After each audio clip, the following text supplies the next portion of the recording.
All right, guys, so we're going to take a look at 4.6 video, formalizing relations and functions. After this lesson, we'll be able to determine whether a relation is a function and find the domain and range and use functional notation. So the first thing we're going to know is what is a relation.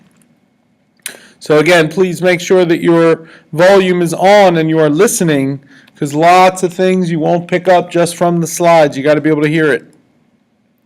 All right, lots of vocab here. Here we go. A relation is a pairing of numbers in one set, the inputs, called the domain, with numbers in another set, the outputs, called the range.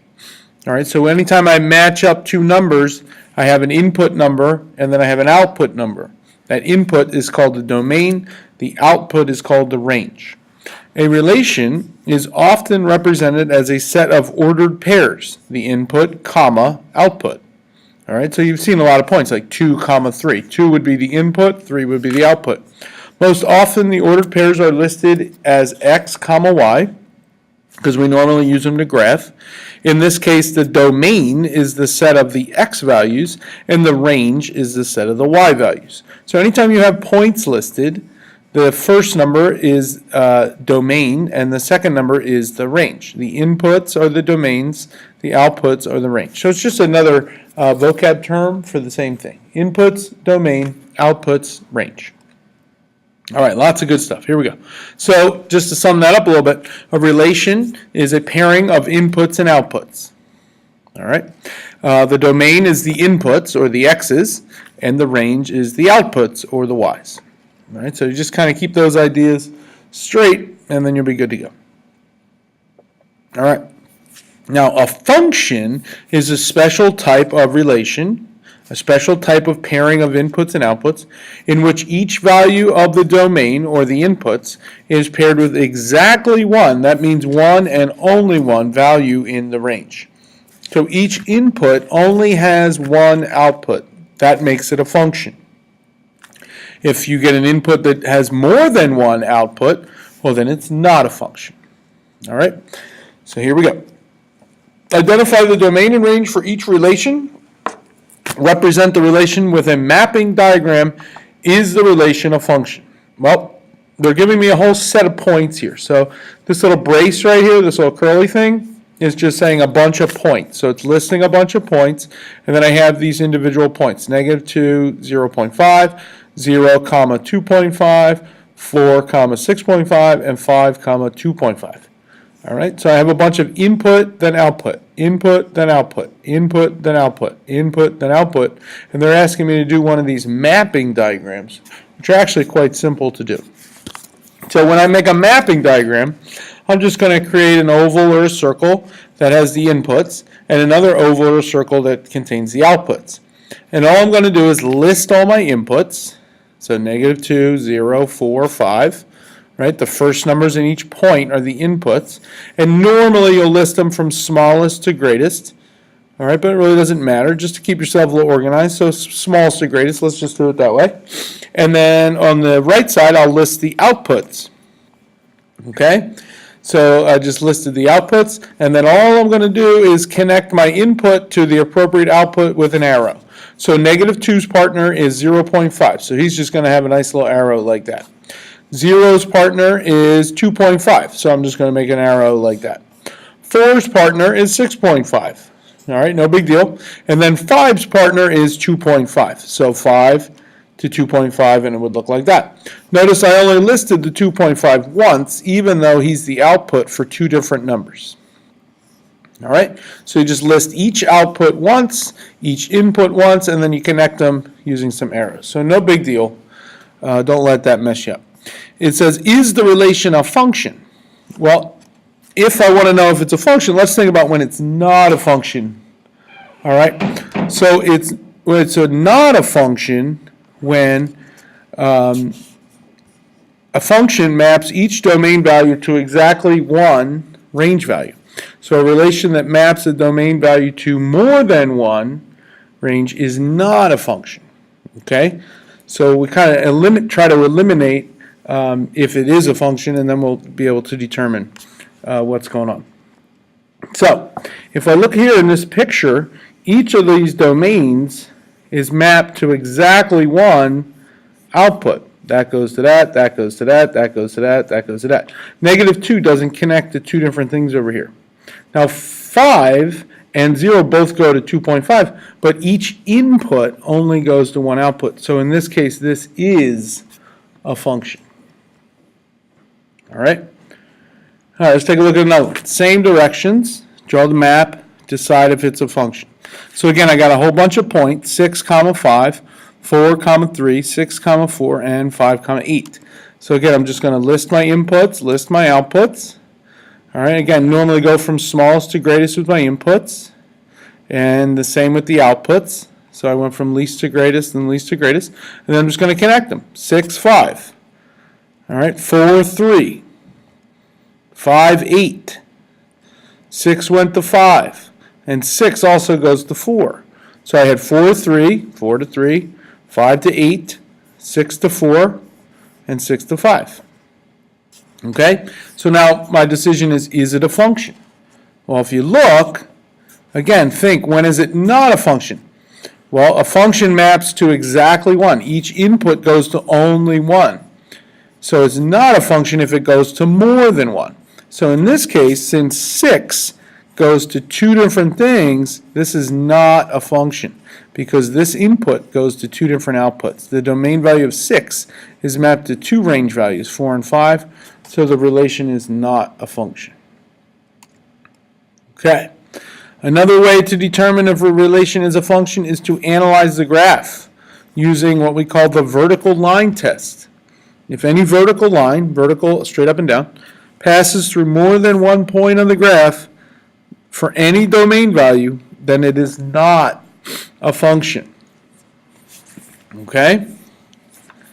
All right, so let's take a look. Again, a bunch of points. So all I'm going to do is plot those points. So -4, 2. Remember, always start at 0, 0. -4, 2. -4 is the x value. X's go side to side. 2 is the y value. Y's go up and down. There's -4, 2. -3, 1. There he is. 0, -2. There he is. Over 0, down 2. -4, -1.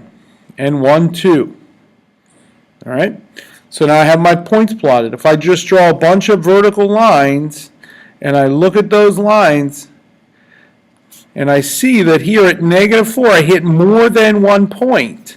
So that means when my input was -4, I had multiple outputs. Yeah, I had 2 and I had -1. So the domain value of -4 corresponds to two range values. Therefore, it is not a function. Because remember, a function, it can only go to 1. Each input can only go to 1. Now, can you just look at the points and determine that? Sure. All right. Now we're trying to get this idea of a vertical line test because when I get a picture, that might help me. All right. So here's an example of an equation. So if we have to graph this equation is going to be a parabola because of the squared. All right, so the easiest thing to do is just make a bunch of points. So I'm just going to make a table. I'm going to take -2 and plug it in. -2 squared is 4 times -1 would be -4 plus 3 would be -1. -1 squared is 1 times -1 plus 3 is 2. 0 squared is 0 times -1, still 0 plus 3 is 3. 1 squared is 1 times -1 be -1 plus 3 is 2. 2 squared is 4 times -1 is -4 plus 3 is -1. And I plot those points. So there's -2, -1. There's -1, 2. There's 0, 3. There's 1, 2. There's 2, -1. And then if I connect those points, my graph would look like that. All right, again, a parabola, a U-shaped curve. Anytime you get that squared, you're always going to get a U-shaped curve. All right, so now if I want to know if it's a function, well, if I just draw a bunch of vertical lines on this thing, and if I find any vertical line hits more than one point, then it's not a function. But in this case, these vertical lines, straight up and down, each vertical line only hits once. So that means it is a function. Okay? Even if I draw it where the graph, where I didn't plot a point, like right here, and it hits the pink graph, it's still only going to hit it once. Okay, so this one is a function. Each input only has one output. All right, awesome. So functional notation. We have seen functions represented as equations involving x and y, such as y equals negative x squared plus 3. That was on the last slide. Here is the same equation written using functional notation. So all you'll see is that instead of a y, we replaced it with an f of x. Okay? So notice that f of x just replaces a y. Everything else is the same. All right? So this is just the same as that. Now, we read it as f of x. All right? F is the name of the function. It's not a variable. So this isn't f times x. This is just saying the function based on the value of x is this. Okay? So the reason we do that is to emphasize that the value of the function depends on which number we stick in for x. All right, so think of it like a machine. I'm going to put in something for x, and this is what the machine's going to do to it, and then it's going to spit out the answer. All right? So other letters besides F can be used. We often see G and H, but you can really use any letter. You could do R of X or J of X. All right? Okay, so this is just telling you that the value of the function depends on which number you're sticking in. All right, and you'll get used to that here in a second. All right, so the function W of X equals 250 times X. Represents the number of words, W of X, you can read in X minutes. All right? How many words can you read in 8 minutes? So if X is the number of minutes, and I want to know 8 minutes, all I'm going to do is stick in an 8 into the function. All right, so I have my rule, and all I'm doing is taking 8 and plugging it in for X. All right, now notice, this is not 8 times W. We got to make sure that we're okay with that. This is just saying the value of the function when X is 8. So I'm just putting 8 in. I'm not doing anything over here.